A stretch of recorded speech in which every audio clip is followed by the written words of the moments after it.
Good afternoon, good morning, good evening. Welcome back to Passionate World Talk Radio Network. Educate, enlighten, entertain. Global Media Network LLC is the parent company of Passionate World Talk Radio. I'm your host, Lillian Cauldwell, and today we are going to talk about the world organization called the WEF, short for the World Economic Forum. So what does that do? Well, recently it has published a list of items that you need to be aware of, especially in today's digital world. We all know what a digital world is. It's the use of the internet. And we all know how everybody, all the organizations, institutions, businesses, schools, they have all embraced the internet. But there's more to it than just that. And by 2025, every citizen in the United States is expected to get their official national, you guessed it, digital ID to be used when flying in and out of the country, crossing state lines, being able to use it as identification purposes when you buy something with a credit card. So what's the involvement again, you ask, with the WEF? This is the list that they provide that a digital ID should contain: driver's license, certificate of birth, education, passport, an international passport, medical information, diseases, where they were treated, etc., vaccination passports, financial services / money, CBDC, complete information about your spending, allowable CO2 emissions quota and its balance, travel data, where and what you went / fly / sailed on, and that includes rowboats and sailboats, travel data, diet and its compliance with the WEF. An interesting thought: what you're eating, what you're not eating, good food, fast food, foreign food, insects, plants. That's your diet, depending on where you live in the world. Waste of energy resources: oil, gas, plastic, which is part of the oil and gas empire, diesel, kerosene, fossil fuels, that includes coal, code, the key to entry / exit to smart cities, 15-minute areas. And you're thinking to yourself, really?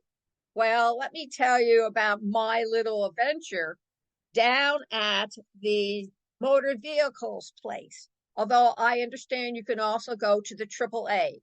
When I went to go to get my natural ID, these are the things you need to bring with you. They do have a list. So if you're not sure whether you have everything that's on their list, call them up and find out.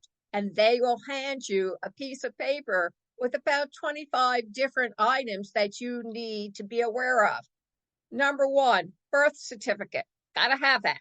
Not a copy, the original. Or if it is a copy, you have to have it notarized to say that it's the real McCoy, and you haven't forged it or borrowed it from somebody. Yes? Number two, your social security card.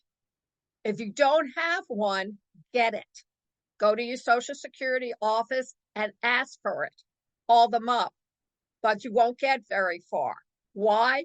Because you need to provide them with 3 additional certifications saying and stating where you live. So you can bring a passport. I brought my motor vehicle registration because it has your name and address on it. The older Medicare cards also have your social security number on it, plus your address. You need all of this for identification. And you can now pay with a credit card in addition to a money order or by check. It cost me $69.95. So make sure you bring some form of payment with you, whether it's a money order, and yes, you're going to have to spend money to buy the money order from the U.S.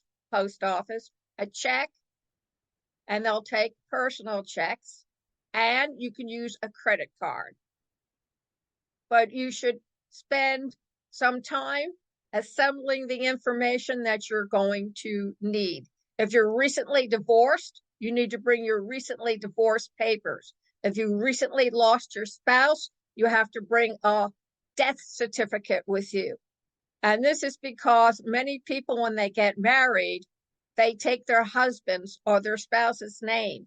And if you reverted back to your maiden name, they want proof that you can legally do that. So make sure you put at least 20 to 25 minutes on your calendar to spend time at either the AAA or your motor vehicles to get your national ID. You're going to ask why it costs so much, because your national ID is a new driver's license card. So you're paying $30 for replacing your almost new driver's license card, plus you're paying $30 to pay for the national ID. And what you receive is a new driver's license with your ID on it. So be forewarned. Other things that one should be aware of about information by the WEF is that all the governments have decided that going global digital identity is to enhance their citizen services.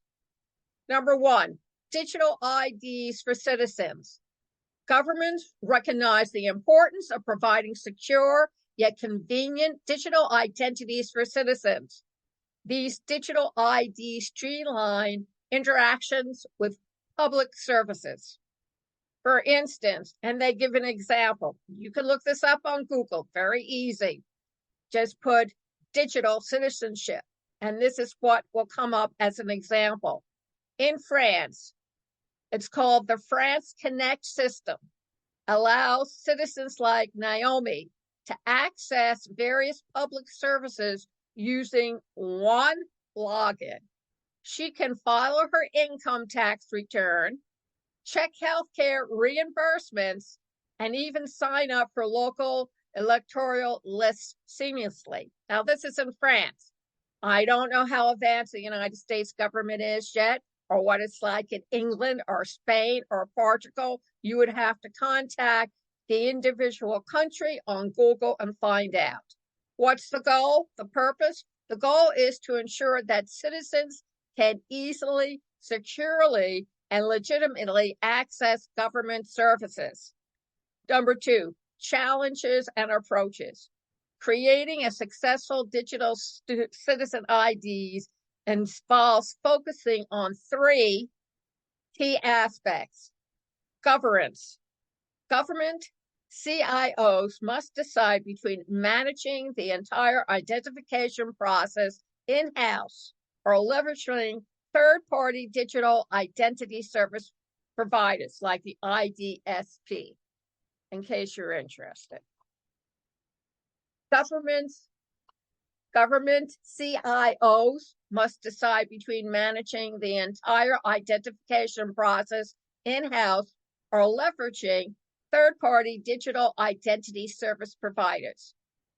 The latter option is often preferable, allowing agencies to focus on core services while reducing the complexity of multiple logins for citizens. By 2023, last year, at least 80% of government services required authentication are expected to support access through multiple digital ID providers. Technology. Implementing robust and secure technology solutions is crucial. User experience. Ensuring a seamless and user-friendly experience for citizens interacting with government services. And then outsourcing digital identity provisioning. Governments can choose from various options. Government-issued digital IDs. These are directly managed by government agencies.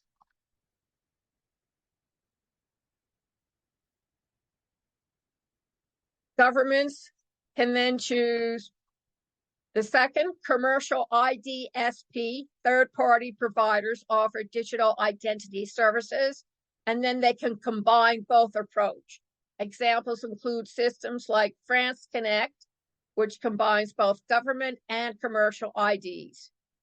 Each option has its pros and cons, and privacy concerns arise when commercial IDSPs gain insight into citizens' identities.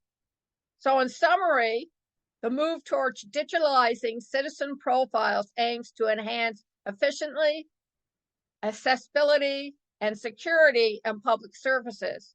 However, the government must strike the right balance between convenience and privacy, which always remains a critical challenge for governments worldwide.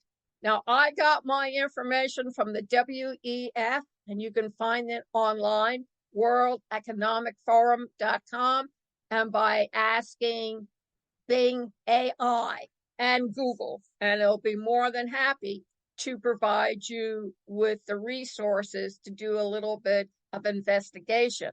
The question I want to ask the audience is, how do you feel about something like this?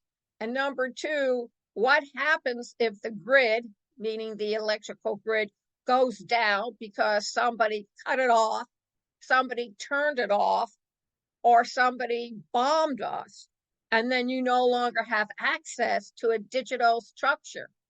What will your government do? And that's what I'm going to ask you, the audience. What will you do if the digital structure is destroyed? Please text me at 484-364-1032. Email me, pwrnetworkllc@gmail.com, or go to our website, passionateworldtalkradio.com, and leave your comment on the comment form that is provided at the website. Please leave your name, your email, a phone number for text, and that with your answer should be just fine. Thank you for joining us today.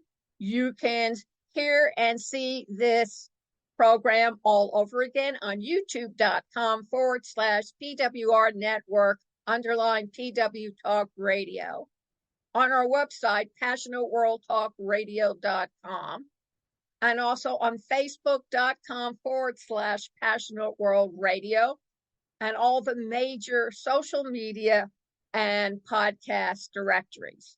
Next week, unless we forget historical, we will be talking about how Texas wants to secede from the Union and how this will affect Texas, our union, but most importantly, immigration. Thank you very much for joining me this afternoon. And remember, please keep listening. Thank you.